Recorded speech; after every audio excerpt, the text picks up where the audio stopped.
Donc ce 20 octobre 2007, un samedi bien pluvieux,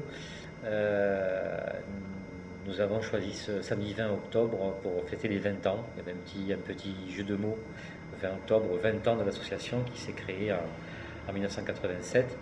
Donc voilà, nous avons invité un petit peu les partenaires que nous fréquentons depuis longtemps, des anciens salariés sont venus nous voir, même d'anciens collègues de l'école de l'Équerre, collègues à la retraite sont venus nous voir. Et donc on a mis l'accent un petit peu sur nos temps forts, hein. Les temps forts de l'association, hormis les soutiens habituels, ça a été nos activités musique, avec notamment la participation à un opéra lyrique à l'Opéra Toulon.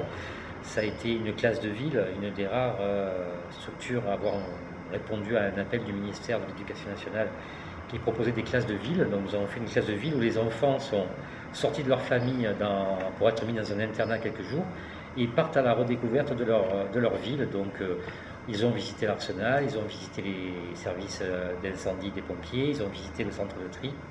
Voilà, on a un peu montrer un peu tout ce qu'on a fait. On a fait une petite présentation artistique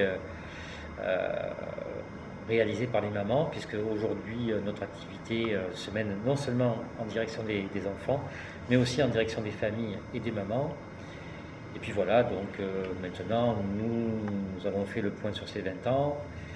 Maintenant, on va espérer stabiliser l'association, c'est-à-dire ce qu'on aimerait, c'est pouvoir avoir des emplois en dur, des subventions qui nous permettent de nous reposer sur les salariés qui sont, et plus des emplois aidés, mais qui seraient des salariés rémunérés à la hauteur de leurs compétences.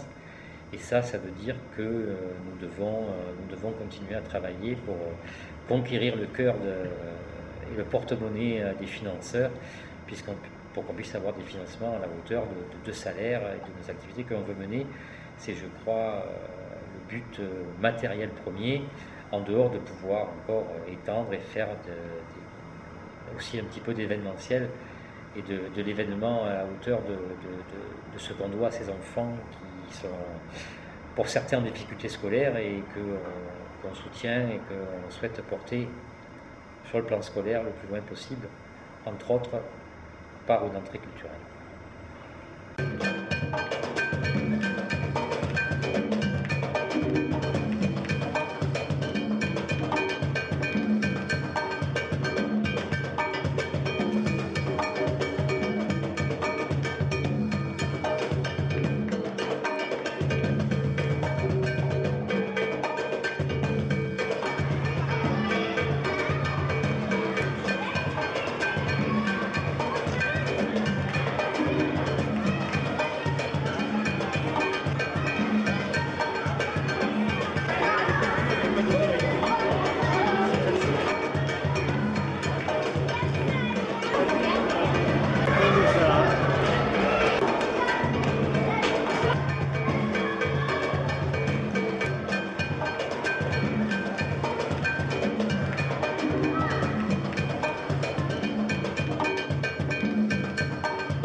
Se poser des questions. Je participe pas souvent parce que des fois je pars avant je suis désolée, mais j'essaie.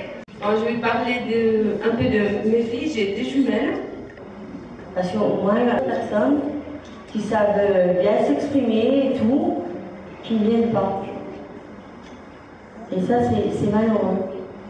Parce qu'au moins, je voulais dire aux enseignants, s'il vous plaît, insister un peu à convoquer des parents, parce qu'en parlant avec des... J'ai vu aussi pour la fête de la fin de l'année, j'ai parlé avec des mamans, elles ne participent pas. Elles disent, ça sert à quoi que je ramène des trucs après que je leur achète? Il faut leur expliquer, ça sert à quoi. Les parents, surtout s'ils discutent en dehors de l'école, même si nous sommes responsables de ce qui se passe dans l'école. Venir au problème d'apprentissage. Parce que quelle que soit notre culture, notre histoire, notre religion, notre passé, notre façon d'éduquer, il faut quand même faire confiance à l'énergie de chacun d'entre nous, l'énergie personnelle. Et ça, en rencontrant beaucoup d'enfants en difficulté, ce qu'on mesure, c'est ça, c'est l'énergie des individus, Alors il n'y a pas de test qui existe pour mesurer l'énergie, mais on voit que dans l'histoire des adultes qu'on a vu dans le film, ce qui frappe, c'est ça, c'est l'importance de l'énergie des personnes, de leur envie de vivre, de leur envie d'apprendre. Et ça, c'est quels que soient les parents, quelle que soit l'histoire. Tout a été dit pratiquement. Et je ne sais pas très bien comment conclure là. Sinon, qu'effectivement, il est important de reconnaître la place de tous. Parce qu'on parle bien de réussite scolaire, mais on a parlé aussi aujourd'hui beaucoup de réussite éducative, hein, au sens large. Et je veux dire que dans cette réussite-là, tout le monde a sa place. Alors j'ai dit bien, tout le monde a sa place, rien que sa place. Il ne faut pas confondre les rôles entre enseignants, parents, vie associative. Il est important que chacun soit clair dans cette démarche-là. Donc chacun a sa place, n'a rien que sa place, mais a toute sa place. Et qu'il manque un élément, et la réussite éducative est peut-être plus là. Et donc la place de tous est importante. Et les passerelles que la vie associative nous permet d'établir sont capitales pour la réussite de nos enfants. J'ai été aussi frappé, je vous le dis, les enfants par laquelle...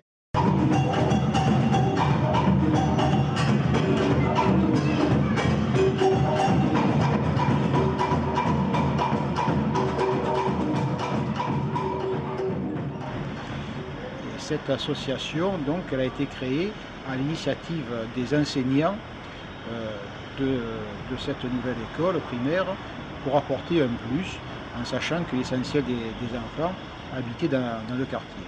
En tant que président des parents d'élèves FCPE à l'époque, j'ai été sollicité par mes collègues enseignants et nous avons donc créé cette association en 1987. Et lorsque l'école de l'Équerre a été détruite, nous avons continué à suivre les enfants du centre-ville sur les diverses écoles sur lesquelles ils avaient été dispatchés, jusqu'à ce qu'en 1994, on se regroupe à nouveau dans l'école Jules Murer, anciennement Rouvière, et où nous avons eu le bonheur de retrouver Daniel Madi, directeur actuellement de cet ensemble scolaire, qui lui aussi était à l'origine de la création de notre association et qui se trouvait par hasard, enfin pas par hasard, mais qui se trouvait être en même temps l'instituteur de ma fille quand celle-ci était en scolarité à l'école primaire.